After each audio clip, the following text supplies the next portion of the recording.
actually start implementing and start to have a process, firstly, of communicating this whole diagnostic report, for they all experienced it.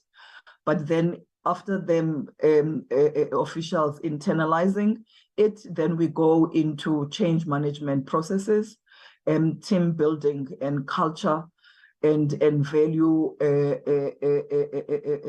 change processes. And then we implement incrementally all the other processes in this. They will happen parallel, but I think that there are important interventions that we need to do, which we believe that the change of culture and systems and growing the levels of customer orientated organizations is important.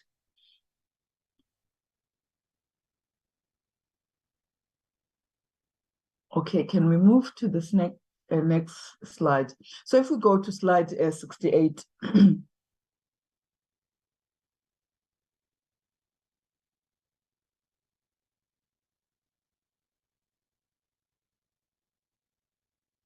You will also find that what the thinking of officials, both at UIF and compensation fund, it's similar. If it is not totally being matched, then it kind of gives us, you know, what is happening in the institution and what is the thinking of the institution, and where our officials' outlook in terms of the organization. Sorry. And so I think that then identifying that as management at this level as being important and as being the first intervention, I think that it's one of the most important things that we need to begin there. And then the rest of the implementation will then continue. We can go to the slides 72.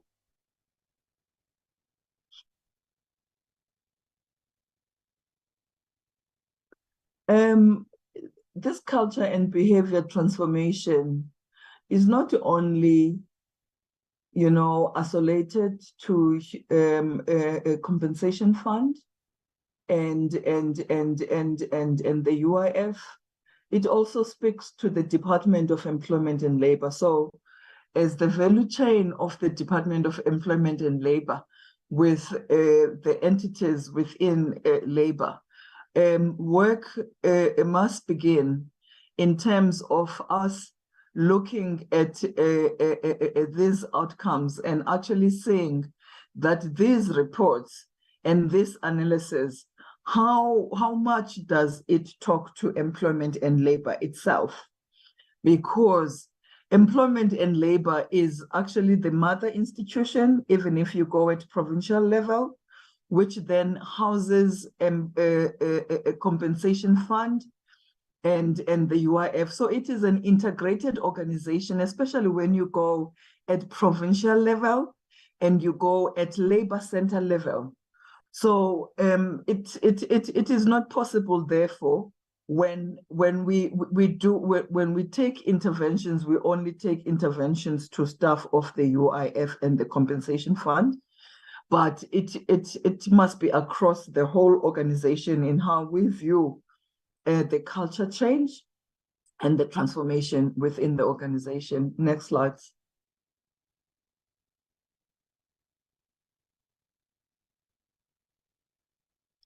Now, if we go through that and we see how does the behavior and the culture really affect business performance, you would have seen out of these findings that a business performance has actually been affected adversely with existing culture, and of course with the gaps that are there in terms of efficient systems.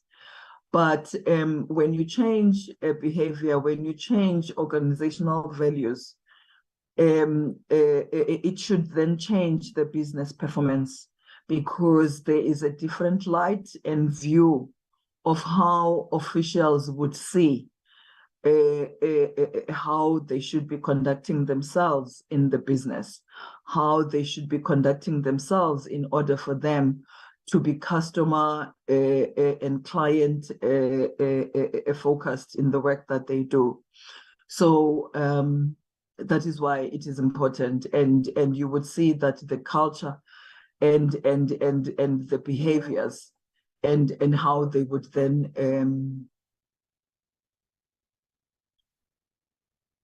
that would change the institution in terms of efficiency.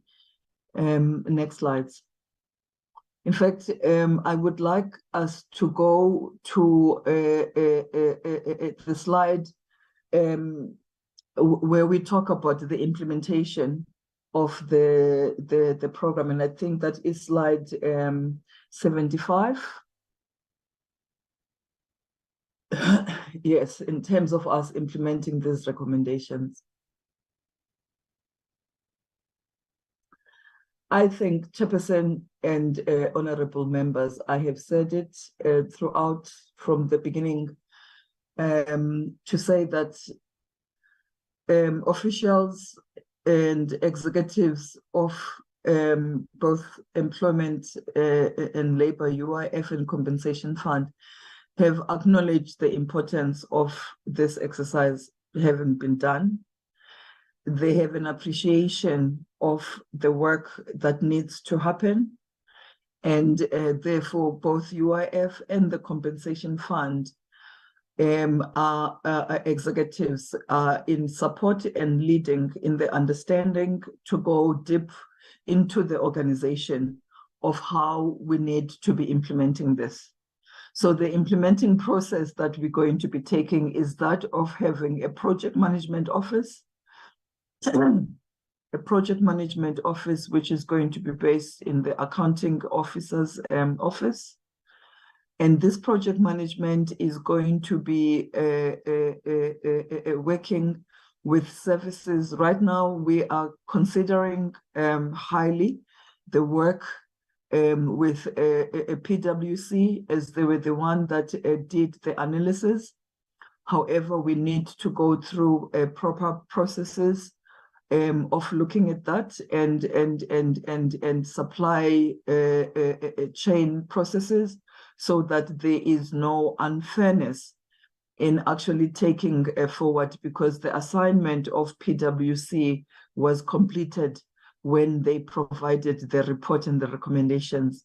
However, it just makes logic and common sense that the project management office would be working closely with PwC, who have conducted the diagnosis and who had made recommendations, as we would begin with the work of implementing the recommendations. The second element, as I've said throughout my presentation, that we have identified change management and culture and change of the organization as being key, that implementing it and beginning the change management process will help to ease in everybody's mind the understanding and the need for organizational change when we begin with the process of a change management.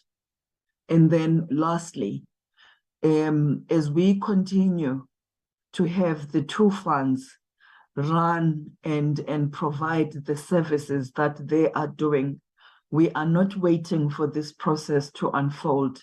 We are improving where we can improve in terms of systems, in terms of just putting together strategies of integrated implementation between head office and provinces, and just increasing the capacity of those provinces in providing the service and the delivery of the service.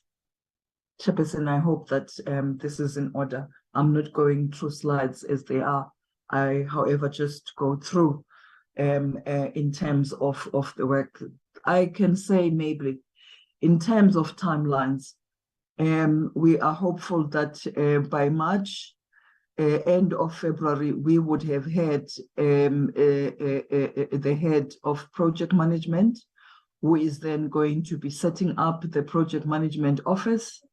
We will then, in setting up the project management office, will be able to then begin to do the work and source the services that would help us in implementing this report.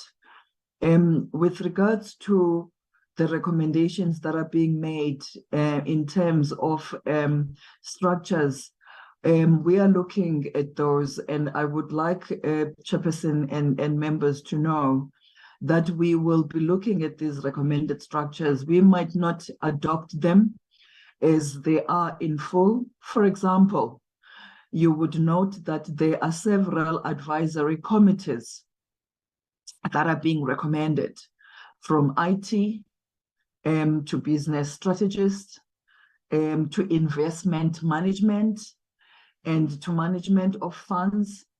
So in us implementing, we might not have advisory committee for each area, but we might put together an advisory committee that comprises of experts of IT, of strategy, of operations, of financial management, of fund management, that can then be advising executive authority, accounting officer, commissioners in terms of the better running and efficiency of the fund. So when I talk about how we will adopt this, I make that example so that maybe it is understood that we will not be taking it as recommended, but what will work for the organization without compromising the efficiency and the work and the expertise that will be required. So as I make an example, that then with advisories, that we might have one big advisory committee that has all of those elements that needs to be advising the institution and supporting the institution. Thank you, Chairperson. Thank you very much, DG. I have network challenges here. I would request Honorable Moimang, if I get kicked out, if you can take over, keep on losing the DG as she was presenting, and I realized that the challenge is on my side. Before I allow I open the platform to members, I just want to check if the Minister would like to make some comments or emphasis on the presentation. Thanks, except to say this is a process, and some experts in the banks, in the insurance industry, have said to fully realize this, it won't take you less than 5 years. But we've targeted ourselves 3 years. But there are areas which we must start with and of immediate, because we are highly data intensive and cash transaction intensive. The IT becomes so central. That's where we're going to start with the teams. But we are fixing it as we are continuing to give service, scrappy as it might be, but that's what we are doing. But it's clear that it's a long-term project. And we want it to be anchored in the department, led by the accounting officer. Because as I've said, executive authorities come and go. Thank you, Chairperson. Thank you so much, Honorable Minister. Honorable members, I'll now take hands. The platform is open. Yes, Solomon, please assist me if there are any hands.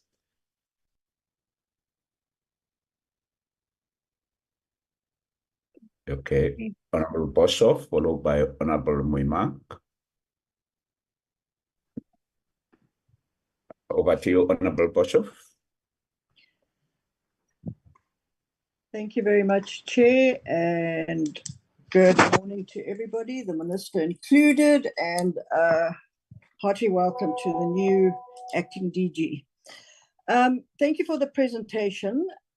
I am going to ask a few questions. I'd like to know, the UIF, there were talks about handing it over, the admin function of the payouts and so forth, of handing it over to SARS. Is that still on the books? If not, why not? And then if one looks at the compensation fund, you want to restructure as well. And currently we know that it's under-resourced and it is skills lacking. How is that going to be addressed? And we know that the compensation fund and the UIF has been taken to task by the AG by not having control systems in place and not submitting their audit figures for audit purposes and so forth, and that the comments from the AG were very, very negative. Now, in this restructuring process, who is going to take the leadership with regard to the control systems and with regard to ensuring that the audited figures are submitted on time? With regard to the labor centers in the provinces, it is an absolute nightmare. The assistance that you get from the officials is appalling. The other problem is they are always offline. People are sent from places to places. They travel in, they pay taxi monies, get there, stand in a row, get to the front, and are told, we cannot help you, or please come back tomorrow. Then the business continuity program that the acting DG spoke about, that commenced on the 1st of February and is to be discussed with all provinces. Can she just give us an idea how they're going to implement it and whether it is going to be followed through? Then I'd also like to know, we spoke about timelines with the possible restructuring of the compensation fund and the UIF. Could we be given an idea of what the restructuring is going to cost? It's great to have everything in place, but no value has been added to it. And then the acting DG spoke of immediate changes. Could she please share with us what these immediate changes are? And then in the restructuring of the UIF and the compensation fund, we know currently that the inspectorate that have to undertake inspections at businesses are also under-resourced and not all of them are properly trained. Could we be given some kind of idea on how this issue would be addressed? And then the restructuring, let's just get to that, is huge, and change of titles is going to be brought about. Is this going to have any impact on the salaries that the officials currently receive? Will it also be increased, that if they are now known as ABC and they now become CEO, what the difference in salary will be? You say it takes time to restructure the staff complement or the organizational change. Could we also then be given the time frame with regard to this as well? I know the minister has spoken and the acting DG that it's a live document and it's going to be taking time, but we need to know, is it a 10-year program? Is it a 5-year program? Which programs or which restructuring will be completed within the next year and which within the next 2 years, etc., etc. And then I'm very concerned about the findings by some of the employees within the UIF and the CF, and this is indicative of something being wrong. And because if everybody was happy, it would have been 100%. So to address this, it appears to me that you believe by restructuring these two entities, you will have the answer. I don't agree to that. I'd like to know whether you had any engagement with these officials to address their concerns and any possibility of any recommendations that they had. And then I'd also like to know, this has got nothing to do with the restructuring, Honourable Chair, but it has to do with the compensation fund, the Government Gazette published on the 26th of January, where it speaks to the compensation fund acquiring Rand Mutual Holdings as an insurance license holder. Could we be given an indication as to why the decision was made on acquiring Rand Mutual? Because I see there are quite a few that you are speaking of that also put in applications with regard to this. And then regulations with regard to this gazetted notice 2289 of 2024, no regulations were published for public comment in December 2023 or January 2024 in relation to the COID Amendment Act, despite the acting commissioner saying that it would be done. Could we be given information with regard to this, because it is going to have an impact on everybody outside? Thank you very much. Thank you very much, Honourable Bosco. Honourable Moimang.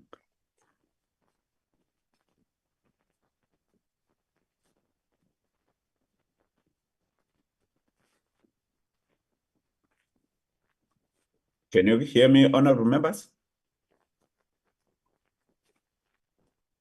I can hear you, Chair. Yes. Oh, because I was calling for Honourable Moimang, so I thought that maybe he cannot hear me. His hands is up, allowing him the opportunity to make his input or questions. Honourable Moimang?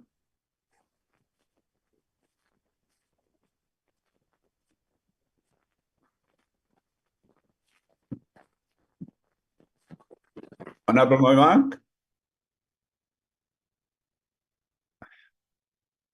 I saw his picture and then it disappeared. Don't know if is he still on the platform, Ms. Solomons? I think he has left the platform. Yes, no, he's still on the platform, Chair. He's still on the platform.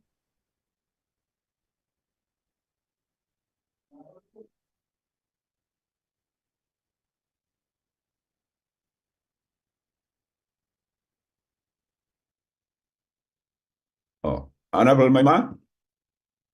Issue that Honourable Bishop, it says my connection is unstable. I hope you can hear me. That now that it's going to be kind of like a 3A entity, would it have its own inspectors, or would it still be using the inspection or inspectorate that reside within the department? That's one question. But also, I think the issue of the time period, the minister addressed it in saying that they are expected to say the restructuring would take around 5 years, but they saying that they were aiming to have it done within the 3-year period. I just want to check, because when it comes to restructuring, Honorable Minister and DG, there tend to be a fear among the employees, whether that has been addressed. Sometimes we find that there's a lack of cooperation to a certain extent, or in a worst case scenario, there would be sabotage of the process. But I also like the idea that the management, the project management office will reside in the office of the accounting officer, so that there is some independence away from the normal operations of the department and the institutions or entities. Basically, I just wanted to raise those few points. I don't know if Honorable Moimang is back. Let me hand over back to the acting DG, and then the minister will then make a follow-up input or response. Thank you, Honorable Chairperson. I will start with responses to Honorable Boshoff. However, I think that there is a common question between yourself and Honorable Boshoff, which I'm going to start with, which is about change management.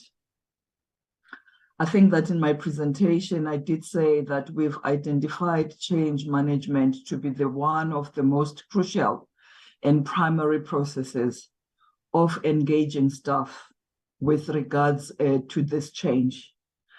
And as staff of both UIF and the Compensation Fund, we're part of the diagnostic process, and they were aware of it, but now we are going back in a form of presenting. So I will be going to UIF to address staff at UIF head office, at a Compensation Fund office, so that there is an understanding of what were the outcomes of the diagnosis that was done, and what does that mean to the organization.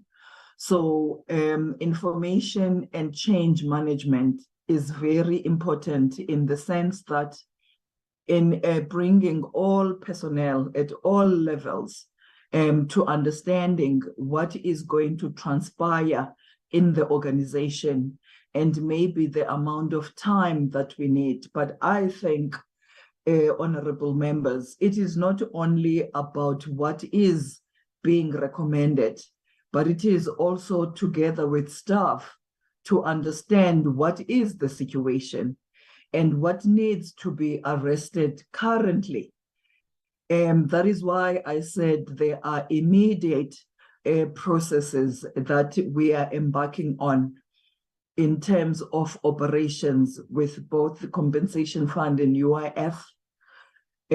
Honorable Member Boshoff asked, what are those immediate things? Those immediate things are really strategies of service delivery and improvement of service delivery, of responsiveness of all the offices at all labor offices, provision. We have had a meeting as management on the 23rd of this month, where the CFO and supply chain was outlining the delivery of the working tools, the enabling environment of providing alternative energy in labor centers, so that the levels of efficiency and the systems operations of IT are actually improved. So the immediate things, honorable members, is actually about changing the things that are within our control and doing them different.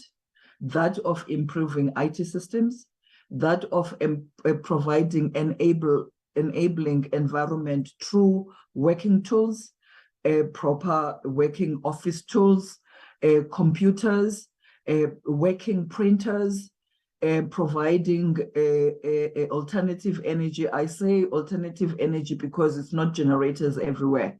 It is all installation of solar panels depending on the offices and depending where the offices are.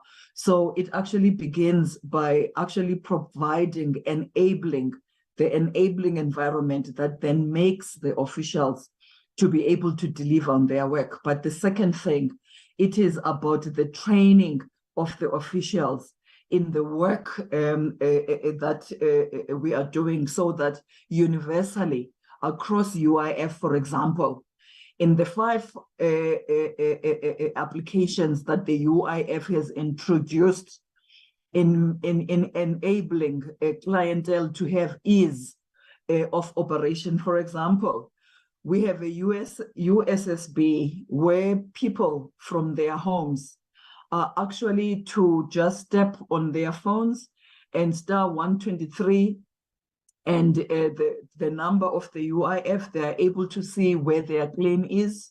They are able to see where their UIF, a number of days that are available for their claim and how much more they will be receiving. And they are able to make those applications just from there. Now, when we do not train all officials across 129 labor centers, it therefore does not enable the people that are supporting in the front of office to say that to people that are on the queues, actually, I can help you right now here for you to check your application so that you do not have to wait for a long time. And in future, you do not have to come to the office. You will be able to go and do this application while you're at home. Secondly, if we train our officials, all of them, to understand and provide the guidelines in terms of the ATM system that we have established with the different banks, where they do not have to go to the labor centers. They can go to the ATM to go and make their unemployment insurance claims and be able to provide the details and then be able to get the report as soon as they finish making the application on the ATM. So UIF investing in different applications that eases the application process when they are not known to the staff across the country, then they are not helping in terms of easing the process. So the immediate things are just making sure that everybody understands these are the systems that are in place. This is how they are operated, so that then they are able to spread the word over and above spreading the word on the different social platforms, on the website of the department, but only just going now in rural areas where there are no banks or where there are no ATMs, there are phones. And the phones that this USSB works, it works on any phone. And it does not really have to be technologically a capable phone. It is any phone that can actually work on the USSB where they can actually get that. So I think the illustration here is that there are so many alternatives that have been developed, but they have not been communicated, and we have not trained the staff across. And these are needed things that eases the burden from people to leave from one village and take 3 taxis for them to get to a labor center, but that they can actually use the USSB while sitting at home. And so and when I also say that there are immediate things in terms of actually retraining personnel in understanding how we take care and look after customers. I make an example of a labor center in King Williamstown. So in a labor center in King Williamstown, when people arrive and they're in a queue, you have a facilitation, and you need to have a facilitation which is done by customer service officials that are asking, firstly, what are you coming to do? And what is your application, the documents that you require, so that you do not wait for 3 hours And then later on, when you get to the service center, you are then informed that they're missing documents. But over and above that, you are also put according to categories of list. So those people that are familiar with King Williamstown, maybe for proximity of distances, is that somebody who comes from Adelaide, which would be a 1.5 hour from King Williamstown, they are able to actually be put in the priority list of people. And so there's a queue for people that come from long distance areas. The second people, they are put according to the queue. They're coming for maternity, they're coming for a claim, they're coming, so that there's prioritization of people in the queue. And that is simple training of understanding of how we deal with clients and we provide the service with efficiency, and taking into consideration all of the challenges that people have with regards to coming to the center. But the other element of immediacy that we're looking to have is make sure that we increase the capacity of data capturers in all of the labor centers, so that claims are captured within a week of them having been received, than claims to be captured months after they've been received. And those are kind of immediate things that are within our control that can change the service level that we have right now, and be able to be responsive. So when I talk about immediate actions that can be changed, I talk about those things. And yes, as I said earlier, change management is important. Everybody to understand what are some of the things that we need to do in the organization in order to turn around and change the organization. Since everybody else has gone through the whole diagnostic exercise, and they know that actually there are good intentions of changing the organization to be more efficient and to be more customer centric, and as well as to be responsive in terms of the mandate and the responsibility that it has. So I think all of those processes are what I term as immediate. And change management is immediate in the sense that it starts to bring to everybody's mind and heart of the work that needs to be done. In terms of handing over to SARS, I think the discussions about working with SARS were very much high when the UIF in particular was implementing the COVID TERS with its capacity and challenges. SARS was the first one to say that we are unable to run our normal business, and SARS was consulted and also take over payments of the UIF. The best that we can do is to share systems with the UIF and compensation fund. But handing over that work, it is just something that as SARS, we are not going to be able to undertake and do. So the benchmarking of the systems is a continuous process for us to find a better and efficient systems that can be used in order to make the process of claims efficient. In terms of the skills, I think that even to begin with, the objective of having this diagnostic exercise was validating observations that yes, we have challenges with regards to skills. Thus, we have actually employed services of companies that are able to assist the compensation fund and the UIF in dealing with the backlog financial accountability, financial reconciliation,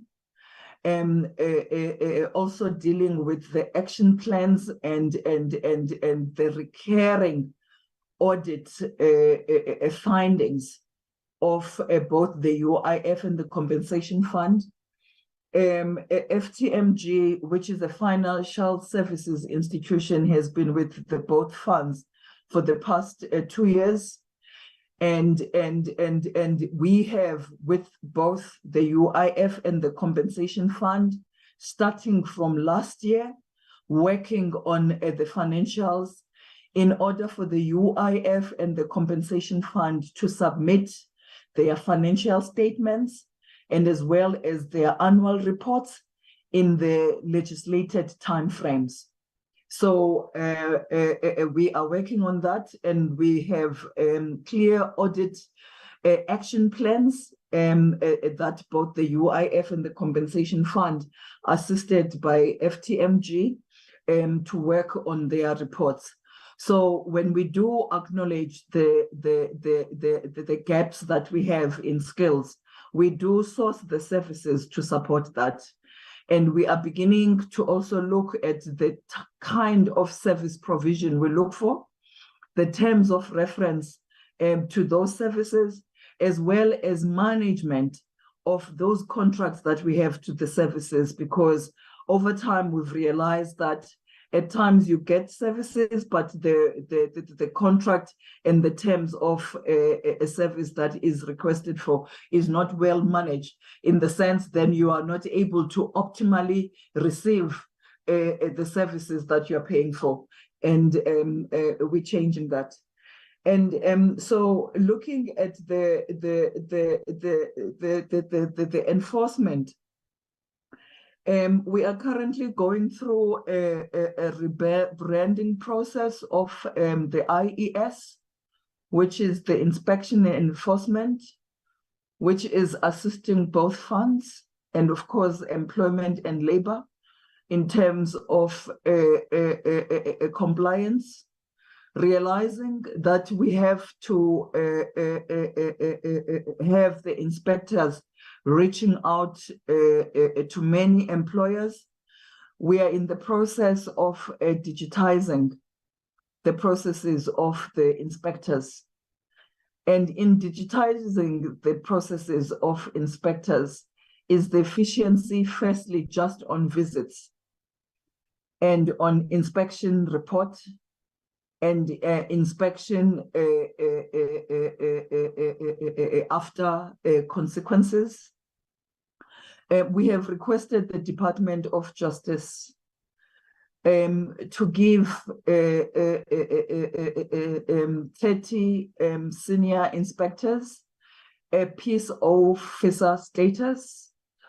And in giving peace officer officers means that when inspectors have inspected, they will not have to now refer to prosecution institutions. They would be able to themselves take the next consequent steps when those peace officers have been given that training and that authority by Department of Justice. So we are in the process of doing that because we've realized that the prosecution institutions maybe do not realize the extent and the urgency in dealing with non-compliance, and therefore the cases of enforcement and inspection have not necessarily been prioritized. And so thus our request to Justice Department to help us to do that. Digitizing also goes with using technologies that are efficient to help with inspectors, so that in the work that they do when they cannot reach the factory floors and they cannot reach those companies, technology can help us to reach those companies, so that the inspectors can make early assessments of those companies, so that by the time they approach those companies, they would have made those. I think that when the strategies of the digital implementation are actually in place, we will present those and will say, but there is work that we are doing in terms of improving the reach of the inspectors, and as well as improving their working tools, so that they are able to efficiently report and then also prosecute. And that is the process that we are taking with Department of Justice. With regards to organizational development, honorable members, Any change in appointments will be informed by the process that we will be embarking on in organizational change. Organizational change is a process that leads to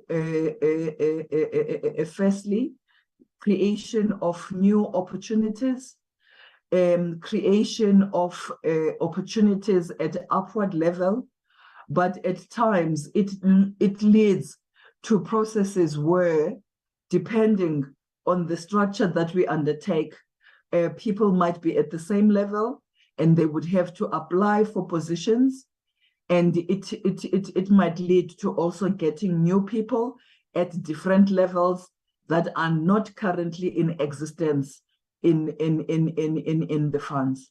So I think that when we go through that process and we outline what organizational development we take, we will also give an opportunity for us to be able to make those changes. So we cannot sit here today and say that, yes, there will be retrenchments, or we say here that there will be appointments to upper levels and upward mobility. For the determination of the levels that will be there when job profiles and structure has been approved, job profiles have been created, they will have a determination of what are the levels that current people are able to go into or not go into. With regards to how much this process is going to take, we have not worked out that process. And it is something that we're still going to work out in terms of the project management office, the immediate 12 months work that will be done, and the work that will span the next 2 outer years to 3 years of the project. With regards to Rand Mutual and Federated Insurance, employment and labor has actually had those services and those insurance services as supporting the funds in terms of the extent of mining and minerals companies, and those organizations have been serving both the UIF and the compensation fund for the 5 years, and in being consistent in the work and the service that we provide, extending to Rand Mutual for the compensation fund was the logical thing to do, than to change totally the system of having the insurance funds that are currently helping the compensation fund. Thus, Rand Mutual is actually that mutual and federated. I mean, Rand Mutual is the company of choice that have been chosen by the compensation fund to continue to provide those. Regulations of COIDA are being put together, and they will be taken for public comment, and we will inform the committees when we take out those. I think the question from the chairperson about the IES, right now, chairperson, we will continue to use the employment and labor inspection and enforcement services until we have structured the organizations optimally and change them for them to have their own inspectors. But right now, we will maintain the use of the employment and labor IES inspectors.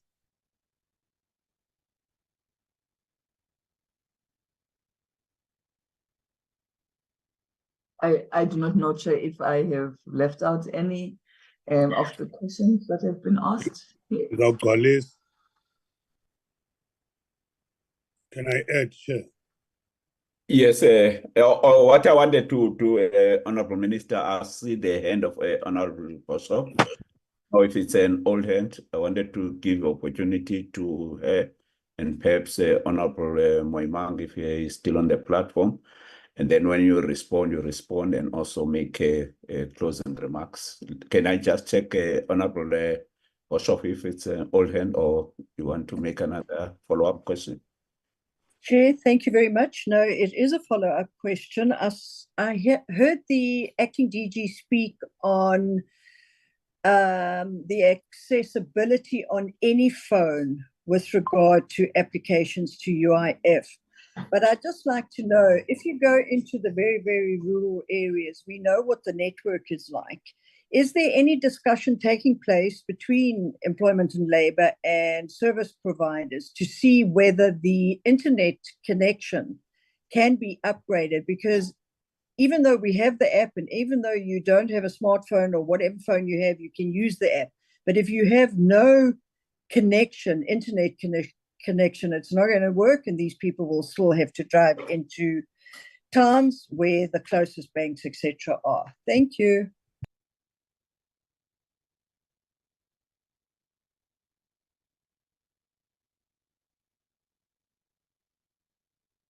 I don't know if you done Honorable Boshoff, it's just quiet on my side. I don't know whether you Yes, I did say thank you. Bye-bye. Oh, thank you. Thank you so much. Sorry.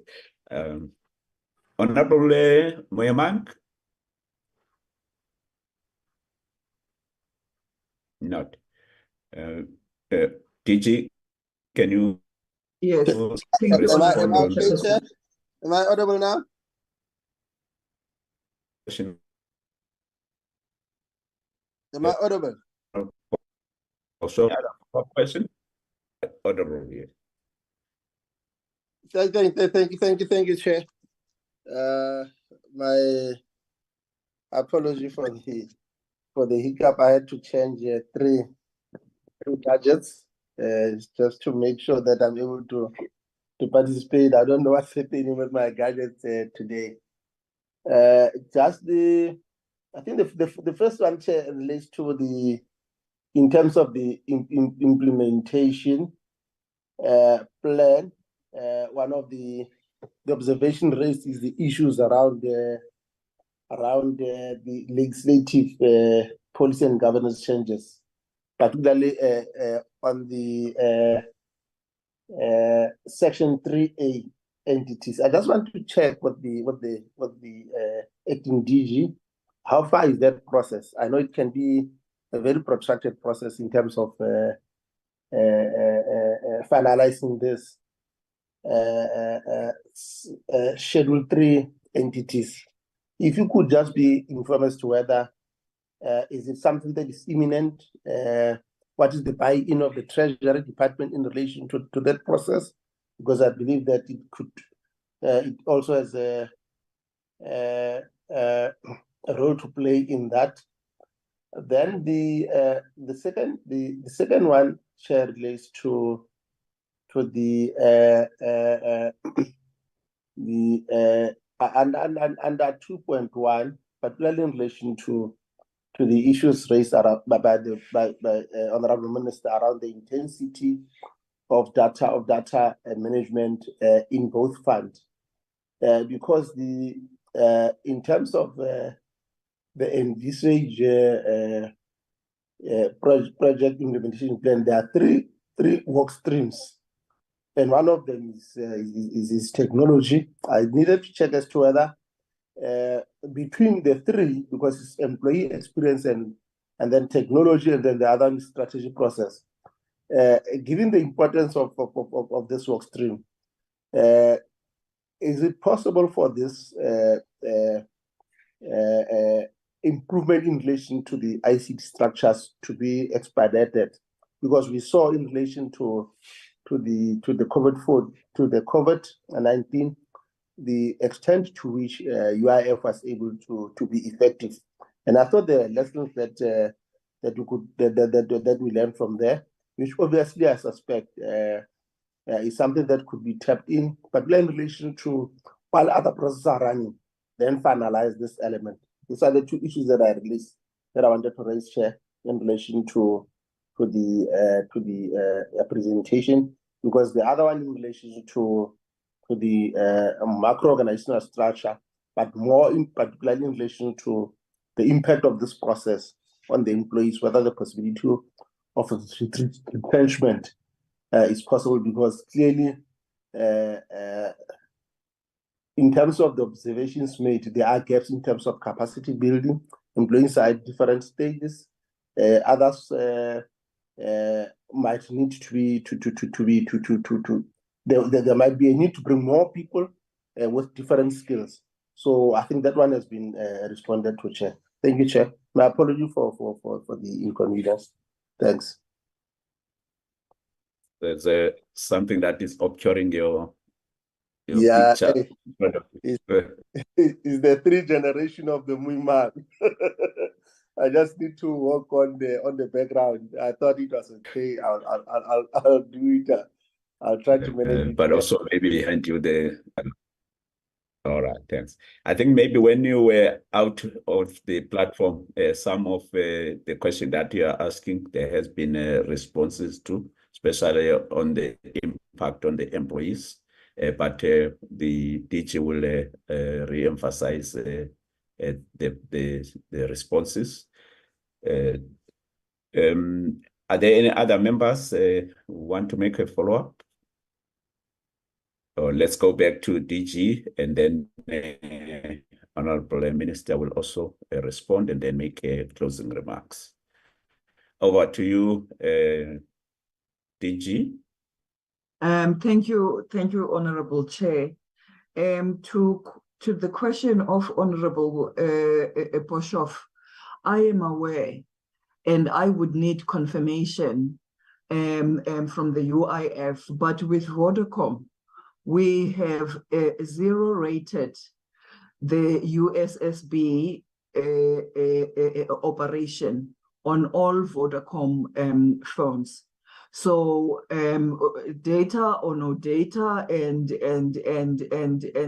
connection, the USSB can work, but I cannot confirm for the other cell phone institutions. But I know of Vodacom, and it is still going since COVID period. So I would have to confirm if Telkom, Cell C, and MTN are also now in the agreement in terms of the zero-rated access, not only to the USSB, but also to the U-filing. With regards to the question by Honorable Moiman, I think it is important, it is a concern, Chairperson, I will respond to it again, that the process of change management, we view it as one of the primary and most important processes that we need to take forward so that there can be an understanding across the whole organization of the exercise that we're embarking on. And what will be the process, what will be the consequences, if any, and so that there is an understanding across the organization. While we are changing systems and putting processes in place, and I wish to confirm that we are constantly working on increasing the efficiency of the IT systems. And as I said earlier, we're not waiting for this period to happen and for this process to happen, but we are making improvements on the system so that they can be a service delivery efficiency.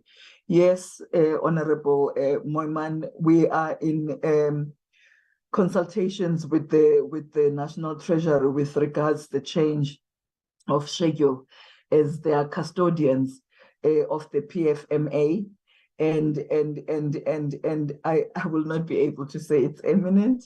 I maybe can say that it is in progress, and I think it's something that we need to take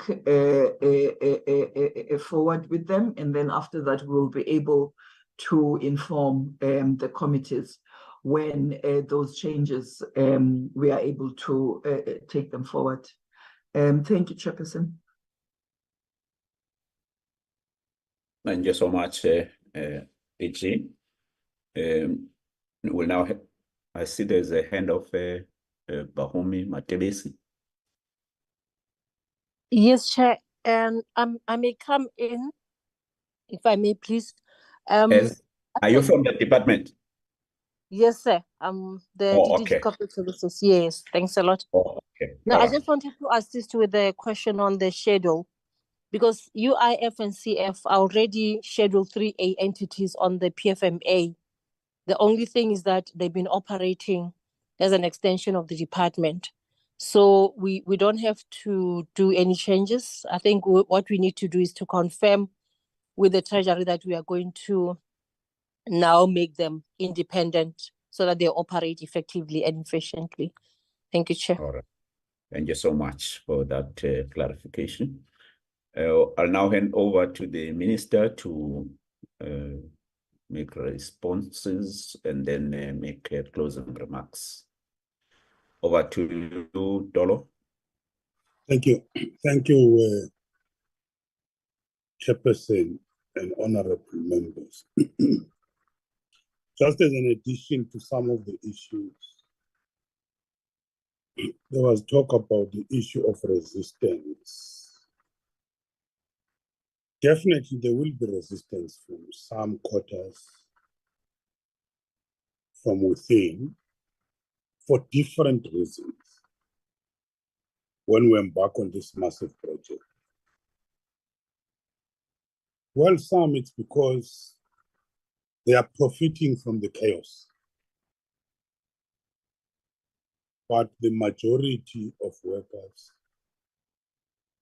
it might be as a result of the fear of the unknown. Because any major change, it's unsettling. They would need to be assured, which therefore says we need to understand the sources of the possible conflict and even possible resistance and try and deal with it. And I think the acting DG put it, we must communicate clearly and frequently by effectively engaging our employees. Engage them as unions, but we engage them as employees in our general meeting. It must just be a specific function to have someone dedicated on this particular focus. And part of that means if we have to renegotiate certain areas, we must negotiate fairly. And we must be creative. Hence, we will need change management specialists.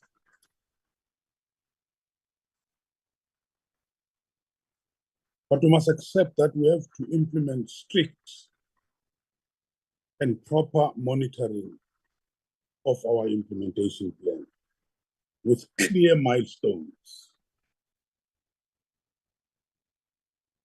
And the understanding is that this is going to be implemented in various stages or in several stages. Like the teacher said, there's what we see as short-term, medium-term, and even long-term. There will be different stages of the implementation. That's the reason why we need the real experts in the different areas. I mean, if you're talking about investments, I'm not sure if we're using experts. If we're going to engage, therefore, on such a massive project, Chairperson, the increase or the revision of our budget and the increase in our expenditure is inevitable. The experts in IT, in cybersecurity, the chartered accountants, the actuaries, strategic leaders in business, like in this area, they do not come cheap. And we will not just upgrade posts for the sake of, or even promote people. We're going to upgrade these posts in order to attract the right competent skills, which do not come cheap. You can't run a 100 billion company at the level of a chief director taken from the department. You can't run such an entity. Which then says, Chairperson, we must spend more money to bring more money. It will be expensive at the beginning, but in the long term, it will be profitable in having the proper data, who is paying, who is not paying, and improve on our revenue, but also improve the service to the beneficiaries. Of course, we have to reprioritize the budget. But in all this, we will have to follow where we have to review our budget. We have to follow all the necessary processes and procedures to do that. Training and retraining is inevitable. There will be those who will respond positively to that initiative. But those who refuse, consequent management must just take its course.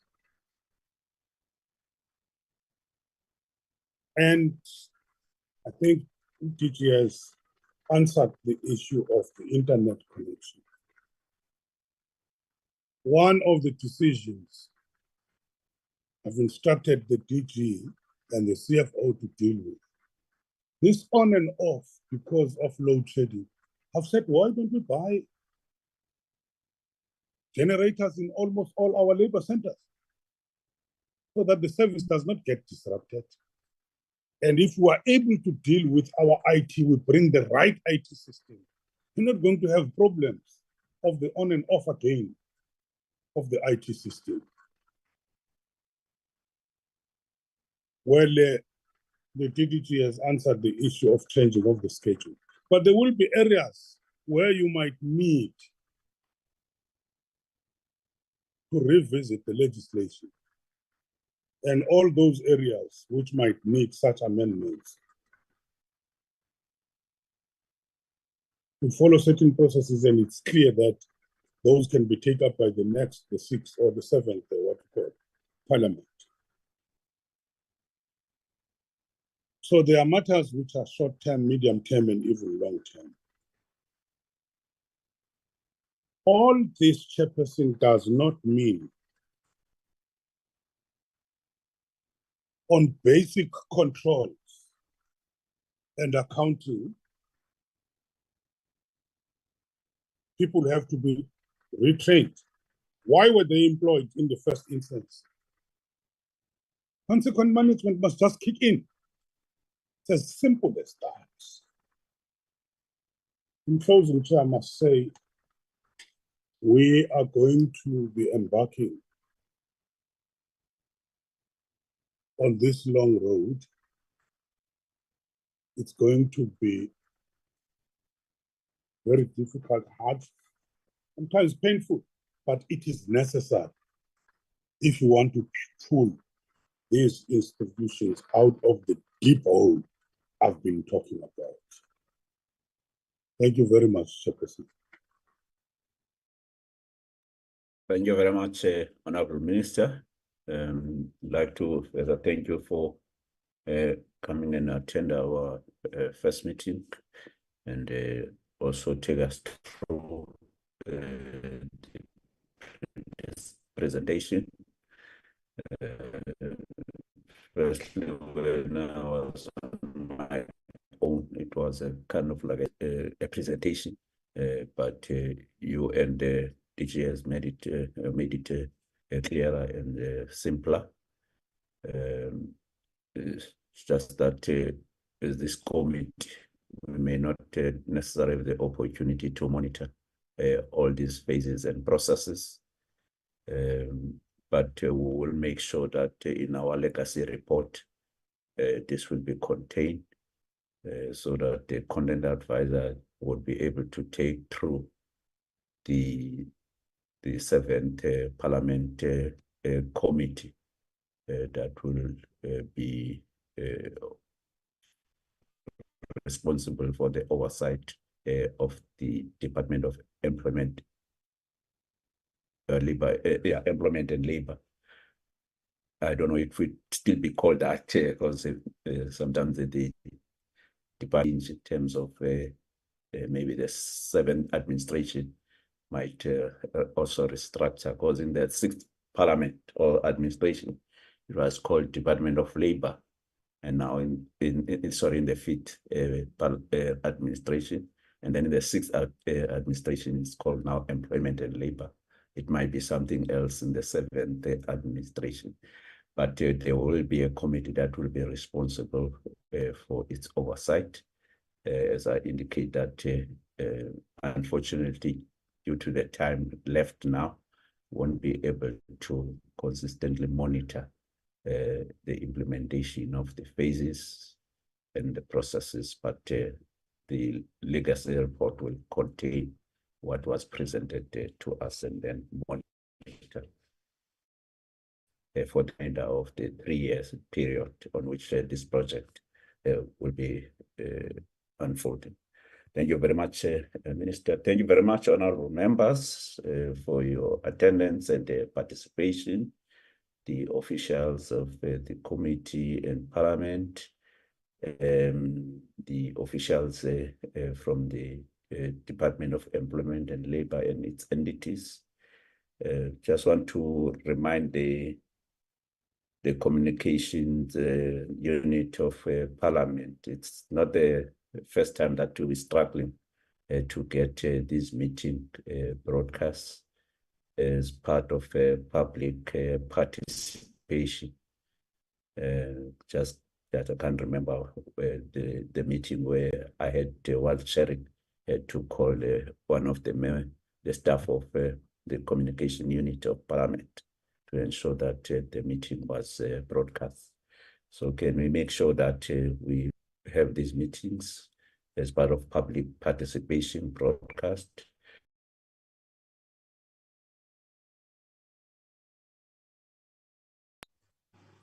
I think we've lost the chair. Literally and figuratively speaking. I think the Can we- chair had. Can we ask Honorable Moimang to take over, please? Thank you, Honorable Boshoff. I thought Honorable Dango was on the platform. I was, but then I was shut up, so I listened. I'm so happy to hear that you listen to me, Honorable Dango. Thank you for that. Makes my new year very good. You can continue, Honorable Dango. No, Honorable Moimang, I was suggesting that the chair, in fact, concluded. He was making concluding remarks. So you can conclude on the concluding remarks, we can close the meeting. Thank you. Thank you, Honorable Dango. Thank you, Honorable Boshoff. I guess Honorable Chairperson was just reminding us of the meeting at 2. That is the sense that I got from him, but already had extended a word of gratitude to all of us for having made this meeting a success. And on that note, the meeting is adjourned until the members meet again, the staff at 2 o'clock for another meeting. Thank you, other members. The meeting is adjourned.